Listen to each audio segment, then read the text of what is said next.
साल था 1918। दुनिया एक भयावह महामारी से जूझ रही थी और बंबई की गलियों में भी हलचल थी। इसी बीच एस देवरे नाम के एक मशहूर फोटोग्राफर अपने पुराने कैमरे के लेंस को ठीक कर रहे थे। तभी अचानक गलती से उनके कैमरे में एक ऐसी तस्वीर कैद हुई जो आज हजारों मंदिरों और लाखों घरों में पूजी जाती है, और वह तस्वीर थी शिरडी के साईं बाबा की। लेकिन क्या आप जानते हैं कि साईं बाबा आखिर थे कौन और कहां से आए थे? क्या वे सच में भगवान थे या कोई सिद्ध फकीर? क्या वे हिंदू थे या मुसलमान? अगर वे मुसलमान थे तो क्यों एक नीम के पेड़ के नीचे बैठकर वैदिक भजन गाते थे? और अगर वे हिंदू थे तो क्यों जीवन भर एक मस्जिद में रहकर अल्लाह मालिक का जाप करते रहे? आखिर क्या रहस्य है उस पवित्र धुनी का? और क्या वाकई उनकी दी हुई उदी यानी कि राख में असाध्य रोगों को बिना औषधि के ठीक कर देने की जादुई ताकत थी? और क्या है उनके चमत्कारों का रहस्य? कैसे वे बिना तेल के दिए जला लेते थे, लोगों के मन पढ़ लेते थे? और सबसे बड़ा रहस्य, क्या सच में बाबा की जीवन शक्ति एक साधारण सी ईंट में समाई हुई थी, जिसके टूटते ही उन्होंने इस संसार को अलविदा कह दिया? क्या उनके चमत्कार केवल भक्तों की कल्पनाओं की उड़ान है, या इसके पीछे कोई गहरा विज्ञान और मनोविज्ञान छिपा है? तो चलिए आज की इस वीडियो में हम इतिहास, विज्ञान और आस्था की परतों को खोलकर उस फकीर की सच्चाई जानने की कोशिश करेंगे, जिसे कुछ लोग भगवान कहते हैं और कुछ बंदा-ए खुदा।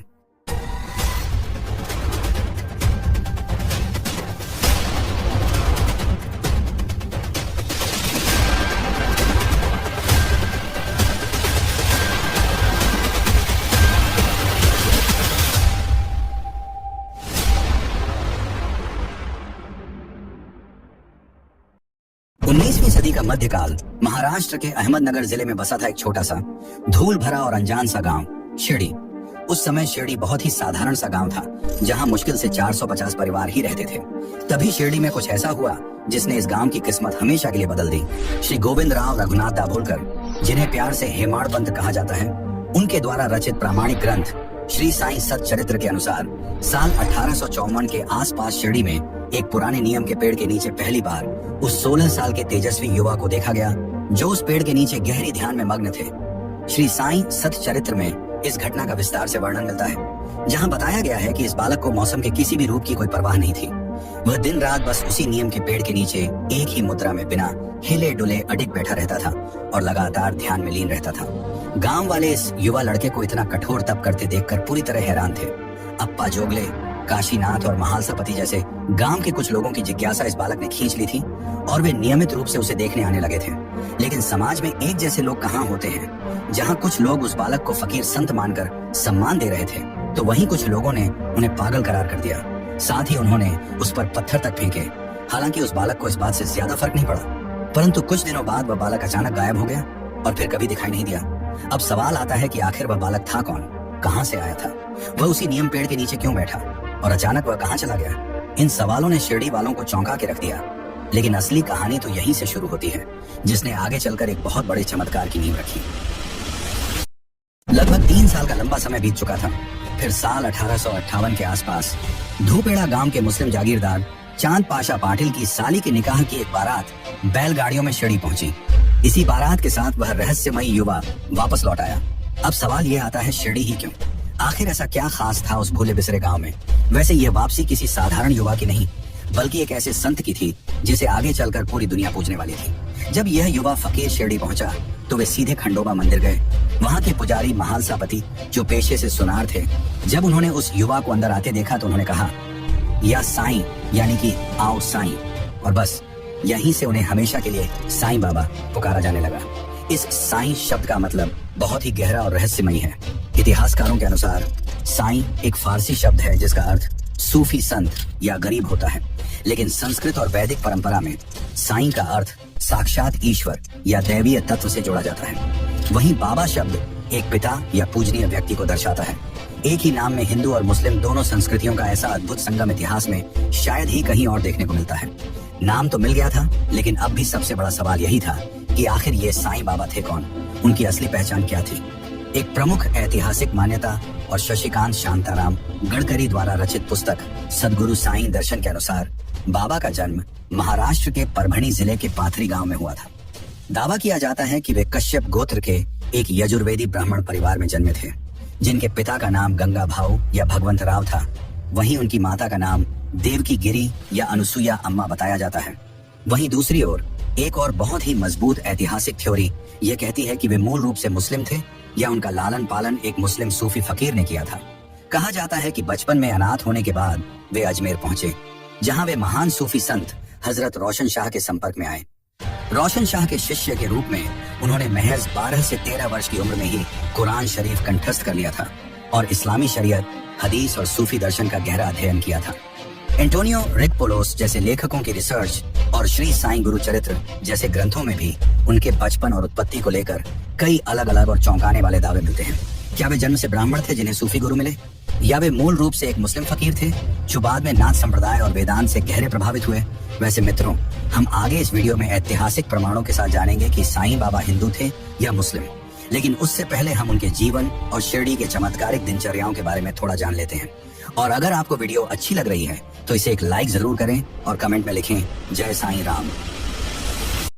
शिरडी लौटने के बाद साईं बाबा की दिनचर्या और उनका ठिकाना गांव वालों के लिए गहरी जिज्ञासा का विषय बन गया था। बाबा का सबसे प्रिय स्थान वही पुराना नीम का पेड़ था जहां वे पहली बार प्रकट हुए थे। वे दिन भर भिक्षा मांगते और रात को उसी पेड़ के नीचे सो जाते। जब गांव वालों ने हैरानी से पूछा कि वे हमेशा इसी पेड़ के नीचे क्यों रहते हैं, तो बाबा ने बड़ी सरलता से उत्तर दिया कि यह उनके गुरु का स्थान है और इसीलिए वे यहीं विश्राम करते हैं। जब कुछ लोगों ने उनकी बात को मजाक समझा और अविश्वास जताया, तो बाबा ने उन्हें उस स्थान की खुदाई करने की चुनौती दे डाली। जब ग्रामीणों ने सचमुच खुदाई की तो जमीन के नीचे से एक पत्थर की शिला निकली। उसे हटाते ही एक रहस्यमयी गुफा का द्वार नजर आया और अंदर का नजारा देखकर लोगों की आंखें फटी की फटी रह गईं। उस गुफा के अंदर बिना तेल और बाती के 4 दीपक रहस्यमयी तरीके से जल रहे थे। वहाँ गौमुखी आकार की एक संरचना, लकड़ी के तख्त और पुरानी आध्यात्मिक मालाएं भी मौजूद थी। बाबा ने बताया कि यह उनके गुरु वैकुशा का समाधि और तपस्या स्थल है। यही पवित्र जगह आज शिरडी में गुरुस्थान के नाम से जानी जाती है। इस स्थान का सबसे बड़ा चमत्कार यह है कि स्वाभाविक रूप से बेहद कड़वे होने वाले नीम के पत्ते बाबा के बैठने वाली जगह पर बिल्कुल मीठे लगते हैं। यह एक ऐसा अद्भुत रहस्य है जिसने आज तक दुनिया के बड़े बड़े वैज्ञानिकों को चौंका रखा है। गुरुस्थान के बाद बाबा के जीवन का स्थायी निवास बना एक मस्जिद। दरअसल शुरुआत में बाबा ने गांव के खंडोबा मंदिर में रहने की इच्छा जताई थी, लेकिन मंदिर के पुजारी महालसापति को यह चिंता सताने लगी कि एक मुस्लिम फकीर की वेशभूषा वाला व्यक्ति कहीं मंदिर की मूर्तियों और पवित्रता को नुकसान ना पहुंचा दे। बाबा, जो बिना कहे ही लोगों के मन की बात जान लेने की शक्ति रखते थे, पुजारी की उलझन को तुरंत समझ गए। वे मुस्कुराए और बिना कोई शिकायत किए शांति से वहां से लौट आए।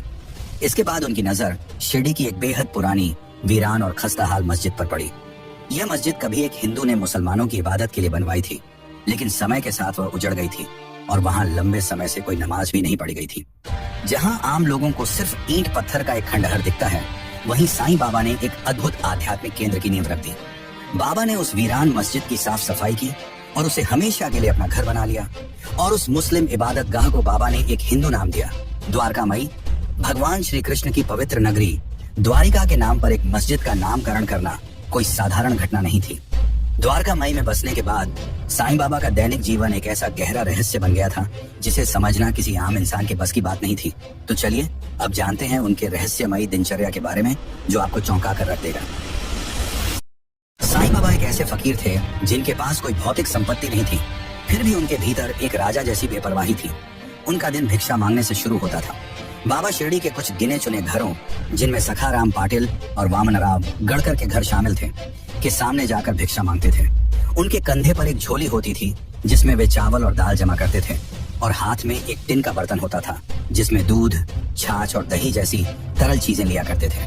कई बार बाबा खुद अपने हाथों से पूरे गांव के लिए भोजन पकाते और उसे प्रसाद के रूप में बांटते थे। जो भी भोजन बचता वे उसे अपने पीछे पीछे चलने वाले कुत्तों और जानवरों को बड़े प्रेम से खिला देते थे। द्वारकामयी के अंदर बाबा ने एक पवित्र अग्नि प्रज्वलित कर रखी थी जिसे धूनी कहा जाता था। साल 1903 में काशीनाथ घोड़े नाम के फोटोग्राफर द्वारा खींची गई एक ऐतिहासिक तस्वीर में भी बाबा को इसी धूनी माई के सामने बैठे देखा जा सकता है। यह कोई साधारण आग नहीं थी, यह एक ऐसा पवित्र स्थान था जहां हमेशा आग जलती रहती थी। लेकिन इस धूनी का सबसे बड़ा रहस्य वह राख थी जो इसके जलने के बाद बचती थी, जिसे बाबा उदी कहते थे। जब भी कोई बीमार, लाचार या परेशान व्यक्ति उनके पास आता, बाबा एक स्थानीय हकीम की तरह उसी उदी को उनके माथे पर लगाते या पानी में मिलाकर पीने को देते थे।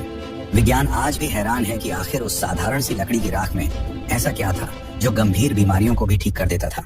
उनकी इस रहस्यमयी दिनचर्या का एक और सबसे दिलचस्प हिस्सा था छावड़ी। द्वारका माई को अपना घर मानने के बावजूद बाबा हर दूसरी रात पास ही स्थित छावड़ी में जाकर सोते थे। जब वे द्वारका माई से छावड़ी की ओर जाते तो यह कोई आम सफर नहीं होता था। ये एक भव्य जुलूस का रूप ले लेता था, जहां भक्त भजन गाते, चिलम सुलगाते और पूरी राजसी शान और शौकत के साथ उन्हें छावड़ी तक ले जाते थे।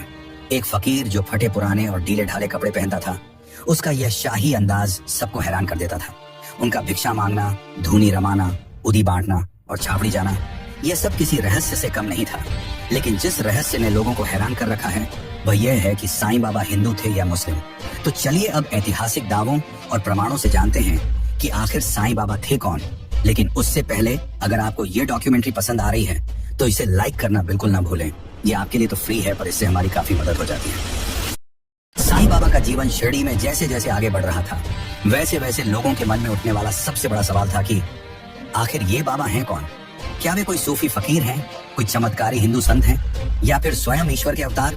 19वीं और 20वीं सदी के उस दौर में जब समाज धर्म और जाति की गहरी खाइयों में बंटा हुआ था, तब शिरडी की उस छोटी सी बस्ती में एक ऐसा इंसान रह रहा था जिसने इन सारी सीमाओं को तोड़कर रख दिया था। अगर आप उनके बाहरी स्वरूप को देखते तो वे पूरी तरह से एक मुस्लिम फकीर नजर आते थे। सिर पर सफेद कपड़ा, कफन जैसे ढीले ढाले वस्त्र, जो आमतौर पर मुस्लिम फकीरों का पहनावा होता था। उन्होंने जीवन भर जिस जगह को अपना घर बनाया वह एक पुरानी मस्जिद थी।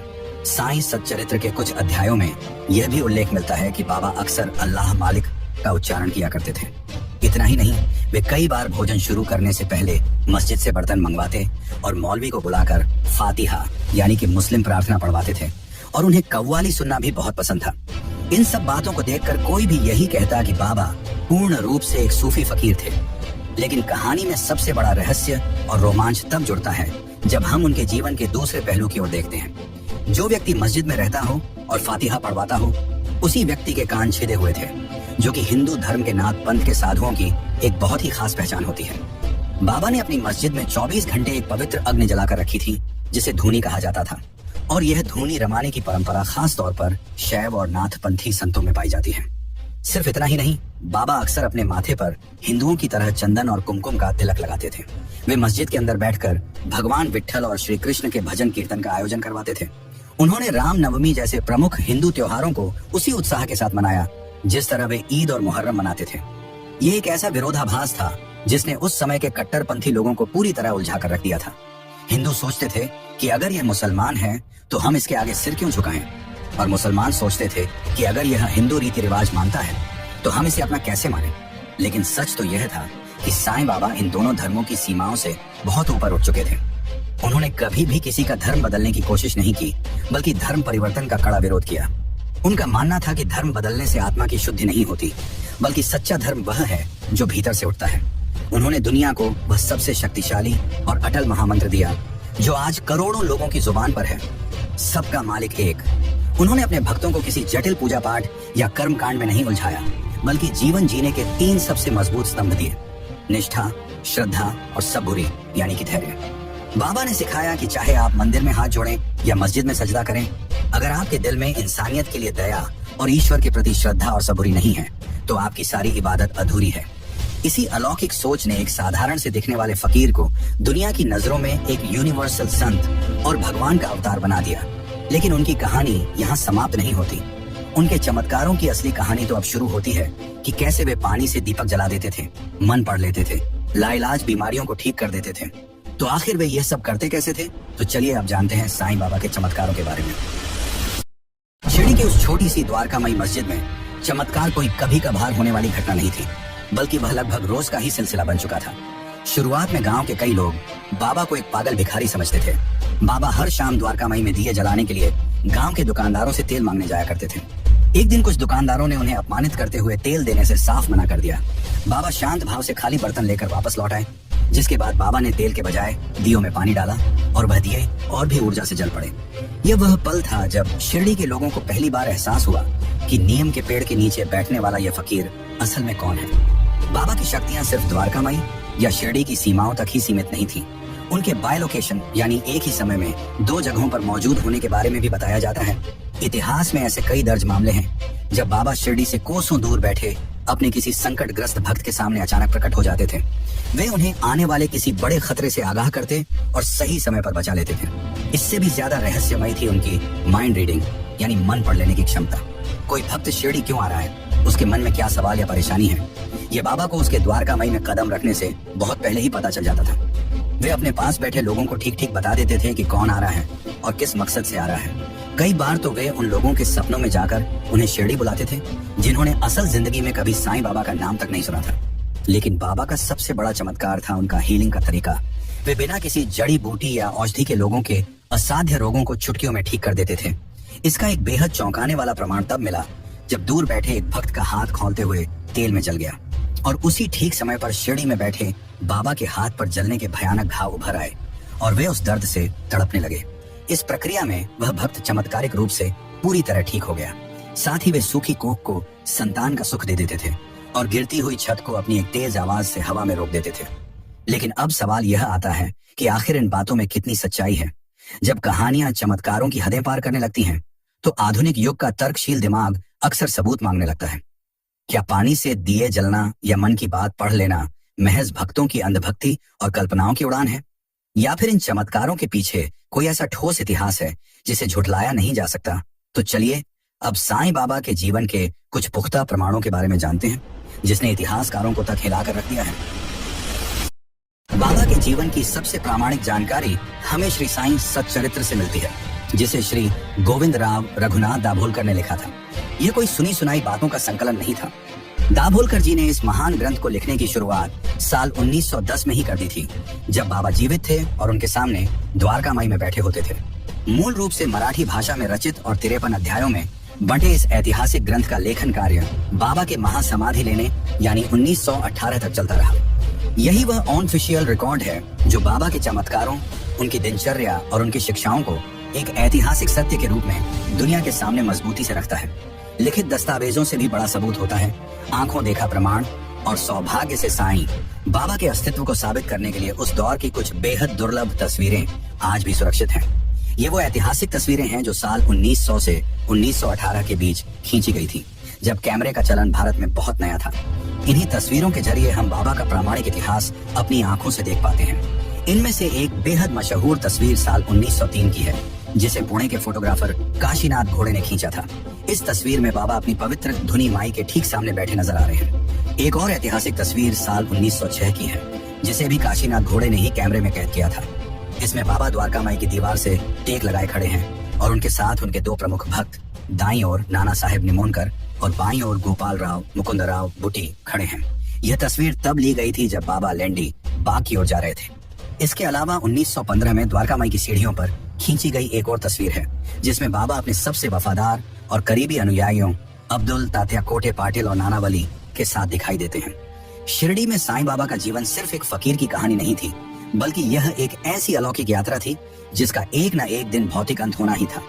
कहा जाता है कि इस ब्रह्मांड में जो भी ऊर्जा शरीर धारण करके आती है, उसे एक दिन वापस उसी अनंत में विलीन होना पड़ता है। और उसी तरह साईं बाबा भी एक दिन इस दुनिया से हमेशा के लिए चले गए, पर उनकी मृत्यु का कारण जो बताया जाता है वह आज भी चौंकाने वाला है, और वह कारण था सिर्फ एक ईंट, इथेरियम। बाबा की इस जीवन शक्ति और उनके भौतिक अस्तित्व का सबसे बड़ा रहस्य एक ईंट में छिपा था। यह कोई साधारण ईंट नहीं थी, यह वही ईंट थी जो सालों पहले उनके गुरु वेंकुशा को एक हमले के दौरान लगी थी और जिस पर उनके गुरु का रक्त लगा हुआ था। बाबा ने उस ईंट को एक अनमोल धरोहर की तरह अपनी झोली में रख लिया था और जीवन भर वही ईंट बाबा का सिरहाना यानी उनका तकिया बनी रही। वह ईंट बाबा के लिए त्याग, बलिदान और अपने गुरु के प्रति असीम प्रेम का सबसे बड़ा प्रतीक थी, जो हमेशा उनके पास रहती थी। लेकिन एक दिन द्वारका माई में सफाई करते वक्त बाबा के एक करीबी भक्त अब्दुल्ला के हाथों से वह पवित्र ईंट अनजाने में नीचे गिर गई और टूट गई। बाबा ने जब उस टूटी हुई ईंट को देखा तो वे ना तो क्रोधित हुए और ना ही दुखी हुए, बल्कि उन्हें अंदर से यह गहरा एहसास हो गया कि अब उनके इस दुनिया से जाने का समय निकट आ गया है। साल 1918 का अक्टूबर का महीना आ चुका था और बाबा की तबीयत अचानक बहुत खराब रहने लगी थी, और फिर वह दिन आ ही गया जिसने करोड़ों आंखों को हमेशा के लिए नम कर दिया।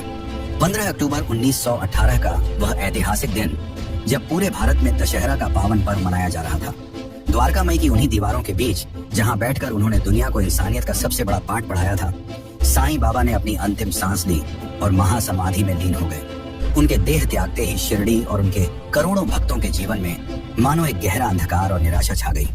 मृत्यु के बाद उनके नश्वर शरीर को पूरे सम्मान और आंसुओं के साथ शिरडी के बूटीवाड़ा में दफनाया गया। वही बूटीवाड़ा जिसे आज पूरी दुनिया समाधि मंदिर के नाम से जानती है और पूजती है। लेकिन एक फकीर की मृत्यु कोई अंत नहीं थी, बल्कि यह तो एक नए युग की शुरुआत थी। बाबा के जाने के बाद उनकी लोकप्रियता और उनके चमत्कारों की गूंज में ऐसा जबरदस्त इजाफा हुआ जिसने इतिहास के सारे रिकॉर्ड तोड़ दिए। शिरडी, जो कभी महाराष्ट्र का एक बेहद साधारण और अनजान सा धूल भरा गांव हुआ करता था, जहां मुश्किल से कुछ परिवार रहते थे, वह आज भारत के सबसे बड़े और भव्य तीर्थ स्थलों में से एक बन चुका है। जिस गांव में कभी बैलगाड़ियां बमुश्किल पहुंच पाती थीं, आज वहां एक एयरपोर्ट है, रेलवे स्टेशन है और कई आलीशान होटल मौजूद हैं। आज उस भव्य समाधि मंदिर में हर साल देश विदेश से करोड़ों श्रद्धालु दर्शन के लिए आते हैं।